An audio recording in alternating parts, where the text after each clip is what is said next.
அதனால உண்ண கனிகள் தருவன்.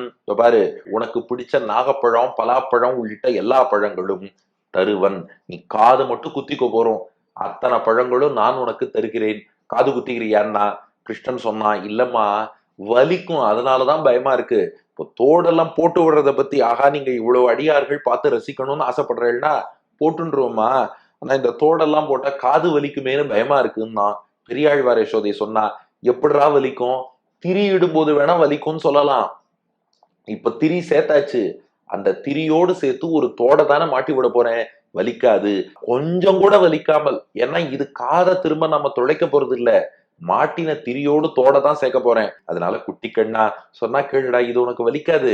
நீ எப்பேற்பட்ட ஆளு, பண்ணை கிழிய சகடம் உதைத்திட்ட பற்பனாபா.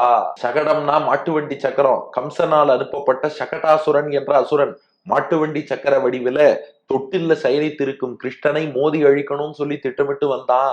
ஆனா கிருஷ்ணன் என்ன பண்ணான்னா, ஒரே உத, தன்னுடைய அந்த ஒரு உதையாலே அந்த மாட்டு வண்டி சக்கரம் இல்ல, மொத்த மாட்டு வண்டியும் உரு தெரியாமல் அழிந்து போகும்படி செய்தானே.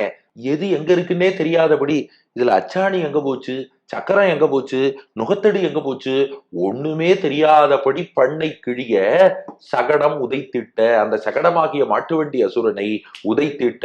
அப்படி உதைச்சவனாச்சே நீ, அதை உதைச்ச திருவடிக்கு வலிக்காது, தோடு போட்டா காது காடா உனக்கு வலிக்க போறது. நீ யாரு, பற்பநாபா. பத்மநாபன்னு சம்ஸ்கிருத திருநாமம். பத்மம்னா தாமரை, நாபினா தொப்புள் ஊந்தின்னு அர்த்தம்.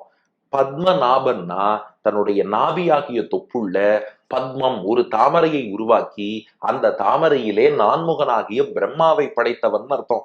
பிரம்மாவையே உந்தி தாமரையில படைத்த உனக்கு, அவ்வளோ பெரியவனான நீ, இத உலகத்துக்கே காரண பொருளான நீ, அந்த ஒரு சகடாசுரனையும் உதை தெரிந்த நீ, உனக்கு நான் ஒரு தோடு மாட்டி விட்டா வலிக்க போறதாடா பற்பனாபா, உனக்கு நிச்சயமா வலிக்காது. உனக்கு வலிக்கும்னா அப்படி ஒரு காரியத்தை உங்க அம்மா இந்த பெரியாழ்வார் யசோதையும் பண்ண மாட்டா.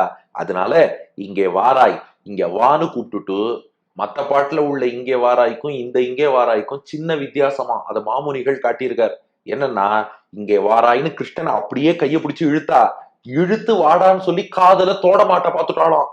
கிருஷ்ணனுக்கு கடும் கோபம் வந்துருது. பார், எதா இருந்தாலும் என் அனுமதி வாங்கிட்டு தானே செய்யணும், அது என்ன என்ன அனுமதியே இல்லாமல் நீ பாட்டுக்கு இழுத்து பிடிச்சு என் காதல தோட மாட்டலான்னு பாக்குறியா அப்படின்னு கைய உதறிண்டு விலகி போயிட்டானா கிருஷ்ணன்.